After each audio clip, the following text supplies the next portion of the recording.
నమస్కారం. శ్రేష్ఠ సనాతన్ భారత్ యూట్యూబ్ ఛానల్కి స్వాగతం. ఈరోజు మనం భగవద్గీతలో మొదటి అధ్యాయంలోని 14వ శ్లోకం గురించి తెలుసుకుందాం. తతః శ్వేతైర్హయైర్యుక్తే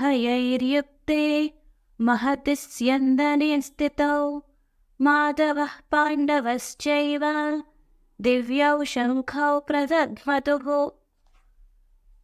భావం: తరువాత తెల్ల గుర్రములను పోల్చిన రథము మీద ఉన్న అర్జునుడు, సారథి కృష్ణుడు తమ తమ శంఖములను పూరించారు.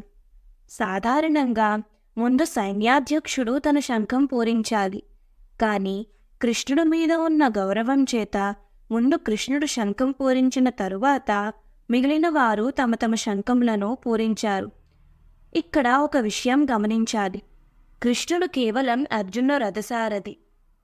కానీ ఆయన చేస్తున్న పనిని బట్టి కాకుండా వ్యక్తిగా ఆయనకున్న జ్ఞానాన్ని, పరిణతిని, గౌరవాన్ని, గొప్పతనాన్ని గుర్తించారు పాండవులు.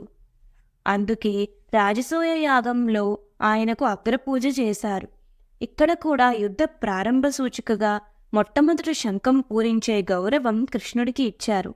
కాబట్టి మన వ్యక్తిత్వం, మన గుణగణాలు, మంచి ప్రవర్తన మనకు గౌరవం తెచ్చిపెడతాయి. కానీ మనం చేస్తున్న ఉద్యోగం, పదవి, సంపదలు కాదు అని అందరూ తెలుసుకోవాలి. ఈ శ్లోకంలో కృష్ణుణ్ణి మాధవుడు అని సంబోధించాడు వ్యాసుడు. మా అంటే లక్ష్మీదేవి, ధవుడు అంటే భర్త. మాధవుడు అంటే లక్ష్మీదేవి భర్త అని అర్థం. లక్ష్మీదేవి విజయానికి గుర్తు, విజయలక్ష్మి ఆమె. కాబట్టి మాధవుడు విజయశంఖం పూరించాడు అంటే పాండవుల విజయం తథ్యం అనే సంకేతాన్ని ముందే మనకు ఇచ్చాడు వ్యాసుడు. సర్వే జనా సుఖినో భవంతు. నమస్కారం.